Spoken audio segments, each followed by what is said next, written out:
Well, a very good evening to you and welcome to Joy News Prime. We're coming to you live from our studios here inside Kokomlimle, and we're also live on DSTV channel 421 and GoTV channel 125 and around the world on myjoyonline.com. Coming up in the next 30 minutes, NPP's return to power depends on unity, not slogans. Words of minority in Parliament as congratulatory messages continue to pour in for its newly elected flag bearer even 24 hours after his victory. More as the party calls on rank and file to unite behind the newly elected flag bearer. Also, NDC declares it is ready to defeat the NPP's newly elected flag bearer in 2028, describing his performance in the just-ended primaries as a sign of warning, particularly in his own party. He fell from the 61.4 to 56.4. That tells you that he lost whooping up almost 5 percentage points. That tells you that he is not that popular within the party itself. We have details as the party congratulates the NPP on a successful primary. And later we'll tell you why the CEO of Engineers and Planners faces greater scrutiny whenever President Mahama is in office than when he's in opposition. We have more as the president is set to undertake a 3-day state visit to Zambia later this week. These and more coming up in the next 30 minutes. My name is Sheila Sechi, and this is Joy News, independent, fearless, and credible. Stay with us for details.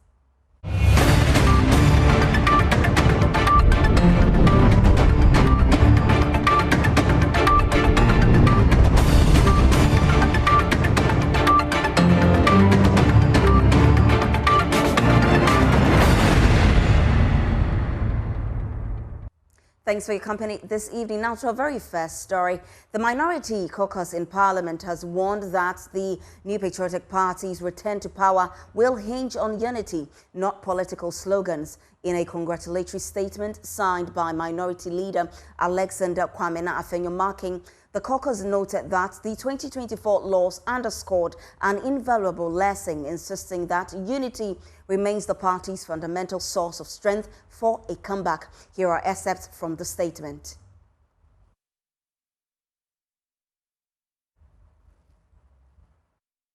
On behalf of the 87 members of Parliament who constitute the minority in the 9th Parliament, I commend Dr Bawumia for a campaign marked by vision, intellectual rigor and resolute commitment to Ghana's progress. His election represents a clear mandate from NPP delegates across all 276 constituencies.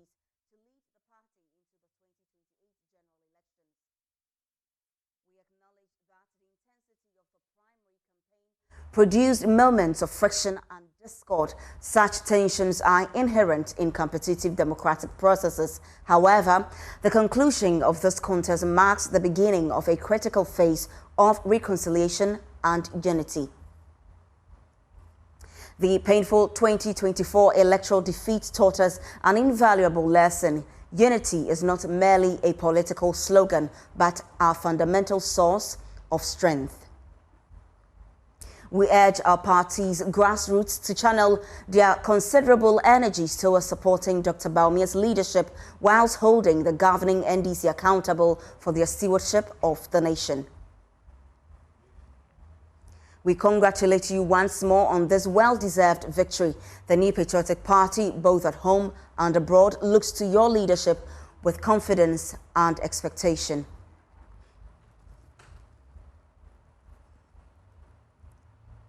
Now, the party is urging its rank and file to rally behind the newly elected flag bearer to secure victory in 2028 elections, while the National Democratic Congress has also been reacting to Dr Bawumia's re-election as NPP's flag bearer, saying the NDC will once again defeat him.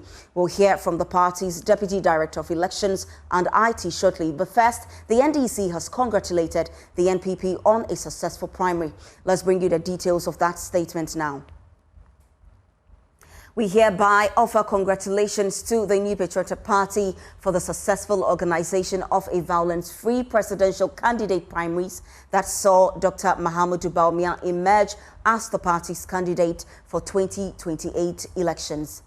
We also commend the Ghana Police Service for the remarkable and efficient manner that they secured the entire process. We welcome the collaboration and participation of the NPP and all other political parties in a collective national quest to strengthen and deepen our democracy. We have also taken note of the reconciliatory concession statements from the other unsuccessful candidates and hope they walk their talk. Now, we can hear from the NDC's Director of Elections on IT, Rashid Tanko, who says the party is confident it can defeat the NPP's Flagbearer in 2028 elections. It became, in fact, I would say paramount for the NDC to monitor the processes of the NPP elections as a result of what happened in 2023. In fact, what happened is that we realized that the 61.4 His Excellency Alaji Dr. Mahama Bawumia got in 2023 was not a true reflection of the delegates. It was a cooked figure because we realized that he was not all that popular within the ranks of the NPP to have garnered 61.4%. And so this time around, we said, no, we have to go into it and follow them keenly to be sure that the true reflection of the delegates will come out. Because we know we're not expecting any new candidate. We knew he was being prepared again because the Alisa group, when they sat down and designed a top-down approach, we knew they wanted to bring him back. And by so doing, we wanted to be sure that they don't go around and do another quick figures and bring it. Because one of the candidates even indicated the election was rigged. And because of that, he set up anti-rigging squad to monitor that. So that was the basis upon which we had to set up our destiny. And when we set up our destiny and follow through the collation, by 5 p.m., we knew he was languishing around 56.47, and that is what we got. Through reflection, he fell from the 61.4 to 56.4. That tells you that he lost whopping up almost 5 percentage points. That tells you that he is not that popular within the party itself. Meanwhile, the NPP's national organizer, Henry Nana Boakye, has been explaining why former Presidents John Ejim Kufuor and Nana Addo Dankwa Akufo-Addo were absent from voting in the just-ended primaries. Our two former presidents clearly and obviously they assumed the statesmanship posturing or positioning. And for that matter, they have become our elders. We go to them for advice, for guidelines. They reconcile us when they need. So the reason I've given, which I accepted, is that wanted to stay south, wanted to stay that when after they can come in to solve some of these issues that can come post the presidential primary. And clearly yesterday you saw that His Excellency, the former President Nana Dankwa Akufo-Addo, as a party head, spoke and he highlighted on unity. He highlighted the fact that all of us will have to rally behind the newly elected presidential candidate, and he has confidence in the newly elected presidential candidate to also wage an effective campaign to win the 2028 elections.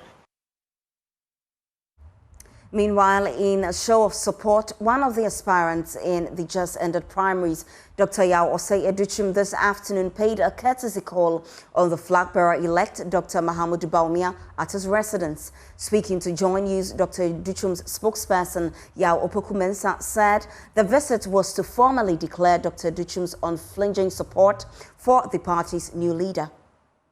It is said that the strife is over, the battle is done. Now is the victor's triumph won. and therefore it's incumbent on all of us to rally support behind the new flag bearer, who now leads the party to glory. Therefore, Dr. Yausiadichum, as a patriot as he is, as a unifier, and as a proud contestant within this contest, wouldn't have to wait for that calling to be made. And I believe that calling was made on the stage where Dr. Bawumia addressed all of us. And therefore, he decided that he must pay a courtesy call on to his brother to officially wish him a successful run to this office, and wish all of us ourselves well, and to be able to gather all our supporters behind the party and start that rebuilding, rebranding, rehealing process to be able to be formidable and capture power in 2028. So the essence of the visit is very simple: to congratulate His Excellency Dr. Bawumia for that win, and again to be able to amass all of us to rally support behind the newly elected flag bearer. That's why you see the dignitaries in there. We have our campaign chairman, Mr. Opompio, the campaign manager himself, Nana Jeffrey Jabo, Nana Rekon, Mr. Thomas Kukufu, myself, and KOD, plus other supporters that joined us to go to the residence of Dr. Bawumia to congratulate him and pledge our full support, full commitment to this cause to ensure that NPP wins 2028 elections. But political science lecturer at the University of Ghana, Dr. Asa Asante, believes the party must do more to mend internal cracks if it hopes to win the 2028 general elections. But what we know is that whenever you take such a decision, you should not regret at the end of the day. I'm sure these are statesmen who know they are right, and at a point in time, if they decide not to exercise it, we are fine. I think the party managed the whole process from finish to start. It's commendable. They did a good job. But what the party failed to do is to, put them to light so that the campaign will not become toxic and acrimonious. That they couldn't do. And that is going to be the biggest challenge for them, because throughout the campaign, the contestants have said things against themselves, particularly attacks on Dr. Bawumia and all that. Today he's emerged victorious. The things that he said against him, how are they going to take it back? Remember, these things are going to be the raw material for the campaign against them. Well, you're still live on JoyNews Prime. We'll be right back after this break.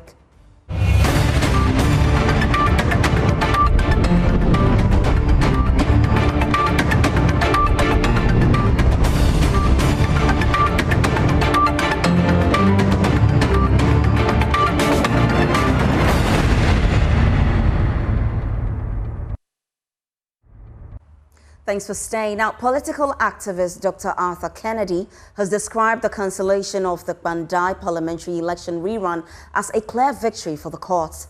He insisted that those responsible for the irregularities that led to the cancellation must be identified and held accountable.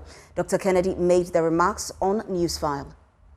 Election petitions are very complicated. The Supreme Court, in effect, based on the circumstances, we should be careful about saying that it doesn't have jurisdiction in certain cases.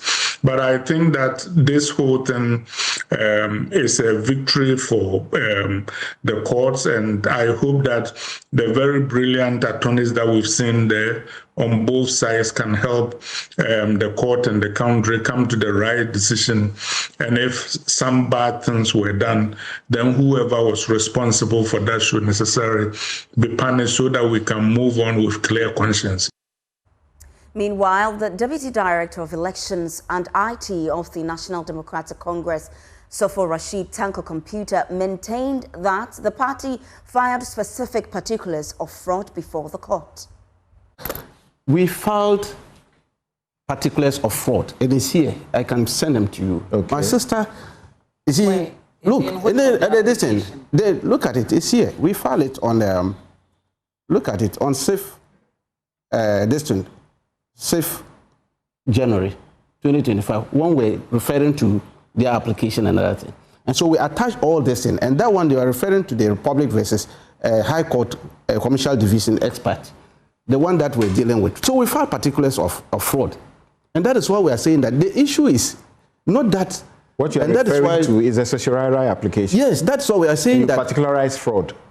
No, you know, the way you see the certiorari application, they clothe it in the form of judicial review. That's how they yeah, that certiorari is a of course. So that was the way they've sent it. Another thing, we were looking at why would these people did false representation at the Tamale High Court, expecting that they got favorable ruling. It didn't go their way. They abandoned the process of which they applied for the appeal. Now, away from that, the Member of Parliament for Tamale North, Alhassan Suhiyini, has commissioned 8 development projects in his constituency. The projects included school blocks and toilet facilities aimed at improving infrastructure and living conditions for residents. Speaking at the commissioning of a 2-story building facility at Kpandai Senior High, Mr. Suhiyini said all senior high schools in his constituency would get some new projects, including Nabisco. The MP's office has been working to enhance access to education and sanitation in his constituency. Some of the projects he commissioned included a school block at the Kanvli to Nayili Najumal Islamic Primary, a block at Taha Gumani, among others. Speaking at the commissioning of a 2-story building at the Kalpohini Senior High School, the MP for Tamale North, Alhassan Suhiyini, said the NDC initiated the project, which was later abandoned by the NPP, but has now been completed under the NDC. And I also take this opportunity to announce that we are supporting almost all the secondary schools in this constituency with infrastructure. The Tamale Islamic Secondary School is going to benefit from a 2-story classroom, a 12-unit classroom block, and a kitchen and a dining hall. The Northern School of Business will also benefit from an 18-unit 2-story classroom block. And this school, apart from this block, will also get a 1-story dormitory block. And I'm assuring you that that will not be the end of it. We'll come with more facilities, and very soon you will see for yourselves how committed His Excellency John Dramani Mahama's government is to education. It is our determination that we will make free senior high school better. We will ensure quality like we always argue. And so if you see us here today, it is because posterity indeed is the better judge. As a candidate to become the Member of Parliament for this constituency, when my party, the NDC, was in government, we came to cut salt for the construction of this block. Unfortunately, for 8 years, the previous government could not complete it. And posterity, like I said, being a better judge, has turned the events around, and today our party is back in power, and I'm here to hand over this block to the school authorities. He also visited Nabisco, which is in his constituency, to assess the fire outbreak that occurred in that school. He promised to support school authorities with resources to settle the students. But immediately, I've just been informed by the headmaster that certain steps have to be taken so that some of the final year students especially can be accommodated and prepared for the impending exams. So I am providing them with some food items and also some mattresses. And I've also taken up the task of renovating a defective facility they say they have, which they believe can accommodate a number of the students in the meantime. So those are the immediate interventions that I am going to make, but I will continue to be in touch with the Minister of Education, the NATMO Director General, and also the National Security Coordinator to see whatever support we can mobilize for the school. Mr. Suhiyini called for investigations into the fire outbreak to prevent future occurrence. And so for this fire to occur within this short time is quite disturbing. And I will encourage that a thorough investigation be done into the cause of the fire so that when we finish the renovation of this block, we do not record another disaster, especially within such a short period of time. Now, President John Mahama has departed Accra for Dubai in the United Arab Emirates to participate in this year's World Government Summit. The president is traveling abroad in an aircraft provided by UAE government following an official invitation to the high-level forum, which brings together global leaders, policymakers, and business executives to discuss governance, innovation, and global development. Following the summit in Dubai, the president will proceed to Zambia for a 3-day state visit to at the invitation of President Hakainde Hichilema. Maxwell Agbagba has more in this report. According to a statement by the spokesperson to the President and Minister for Government Communications, the President is scheduled to participate in the World Government Summit 2026, scheduled from 2nd February to 4th February. According to the statement, the President will be transported to Dubai on board a special aircraft provided by the ruler of the UAE, which will also take him and his delegation to Zambia to commence the 3-day state visit from 4th to the 6th February. During the visit, President Mahama will hold bilateral talks with the President of Zambia on issues of mutual interest, including strengthening diplomatic relations, enhancing trade and investment cooperation, and exploring collaborative opportunities within the framework of the African Continental Free Trade Area, AfCFTA. A key highlight of the visit will be President Mahama's address to the Parliament of Zambia, where he's expected to share Ghana's vision for a more integrated and prosperous Africa. President Mahama will also meet with members of the Ghanaian community in Lusaka to interact with compatriots living and working in Zambia. There will also be a Ghana-Zambia business dialogue co-chaired by President Mahama and the Zambian president. The dialogue will provide a platform for Ghana to showcase its digital technologies and fintech services to Zambian businesses and government institutions, fostering economic partnerships and knowledge exchange between the two countries. And that's how we wrap up tonight's bulletin. My name is Sheila Sechi. For more news, log on to myjoyonline.com. Thanks for your company this evening.